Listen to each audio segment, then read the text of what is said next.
अस्सलामुअलैकुम वरहमतुल्लाहि वबरकातुहू। पूरे हिंदुस्तान में लॉकडाउन लगा हुआ है। लॉकडाउन की तारीख़ आगे बढ़ाकर 3 मई तक कर दी गई है, लेकिन जिस तरह के हालात हैं इससे लगता नहीं है कि 3 मई ही को लॉकडाउन ख़त्म हो जाए, बल्कि इम्कानात ये हैं कि आगे बढ़ाया जा सकता है।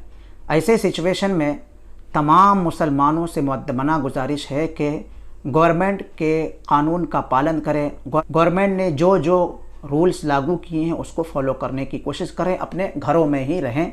Stay home and stay safe.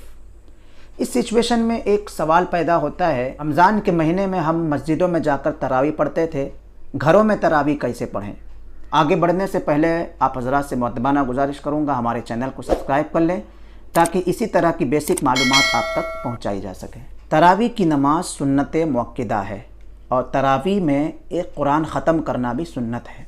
लोग तो घरों में नमाज़ पढ़ ही रहे हैं, तो जो हज़रात हाफिज़ हैं उनके लिए बेहतरीन मौका है कि घरों में रहकर दोनों सुन्नतों का सवाब हासिल कर सकते हैं। लेकिन जो हज़रात हाफिज़ नहीं हैं उन्हें घबराने की ज़रूरत नहीं है। ऐसा ज़रूरी नहीं है कि आप पूरा कुरान ही तरावी में ख़त्म करें, बल्कि आपको कुरान पाक में से जितनी सूरतें याद हैं, चाहे 20 सूरतें हों तो एक एक सूरत करके तरावी 20 रकत मुकम्मल करें, और अगर आपको 10 सूरत याद हैं तो 10 सूरत को 10 रकत में कंप्लीट करें, अगली 10 रकत में उन्हीं सूरतों को रिपीट कर दें। यह भी तरीका है।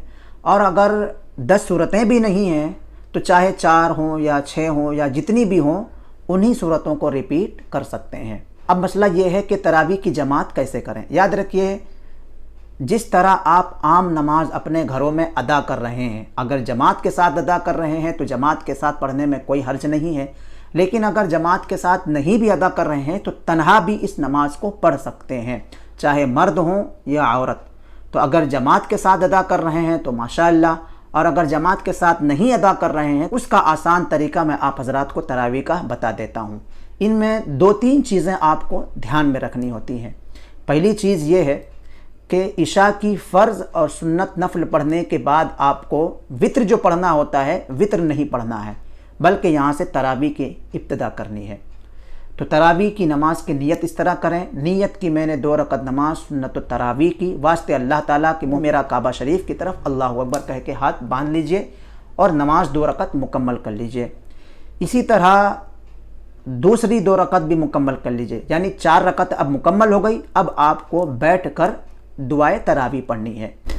सुबहानल मलिकिल कुद्दूस सुबहान दिल मुल्कि वल मलकूत सुबहान दिल इज्जति वल अज़मति वल हैबति वल कुदरति वल किब्रियाइ वल जबरूत सुबहानल मलिकिल हय्यिल लज़ी ला यनामु व ला यमूतु सुब्बुहुन कुद्दूसुन रब्बुना व रब्बुल मलाइकति वर रूह अल्लाहुम्मा अजिरना मिनन नारि या मुजीरु या मुजीरु या मुजीर बिरहमतिका या अरहमर राहिमीन। तो ये दुआ आप हज़रात पढ़ सकते हैं। जिन हज़रात को अरबी आती है वह अरबी में पढ़ लें, और जिन हज़रात को अरबी नहीं आती है उनके लिए हमने रोमन इंग्लिश में लिख दिया है, आप हज़रात स्क्रीनशॉट कर सकते हैं। तो ये आपकी 4 रकत मुकम्मल हो गई। इसी तरह आपको 20 रकतें मुकम्मल करनी है। 4-4 रकत में आपको बैठकर ये दुआ पढ़नी है। जब 20 रकत मुकम्मल करेंगे तो 5 बार ये दुआ आपको दोहरानी है। इस तरह आप नमाज मुकम्मल कर लीजिए। फिर उसके बाद जो है वित्र की नमाज अदा कीजिए, उसके बाद नफल वगैरह पढ़ के नमाज से फारिग हो जाइए। तो ये है घर में पढ़ने का आसान तरीका। तो दोस्तों, रमज़ान के महीने में हमें बहुत सी चीज़ों का ख्याल रखना ज़रूरी है, क्योंकि रमज़ान ये ऐसा मुबारक महीना है जिसमें अल्लाह ताला एक नेकी का सवाब 70 नेकियों के बराबर देता है। अगर आपका कोई पड़ोसी हाजतमंद है तो जो कुछ भी लाएं उनके घर भी पहुंचाने की कोशिश करें। कुरान पाक में अल्लाह फरमाता है कि अगर कोई बंदा 1 रुपया अल्लाह की राह में खर्च करता है तो उसको 700 नेकियां मिलती हैं आम दिनों में। आम दिनों में अल्लाह की राह में 1 रुपये खर्च करने का बदला 700 रुपये खर्च करने के बराबर मिलता है।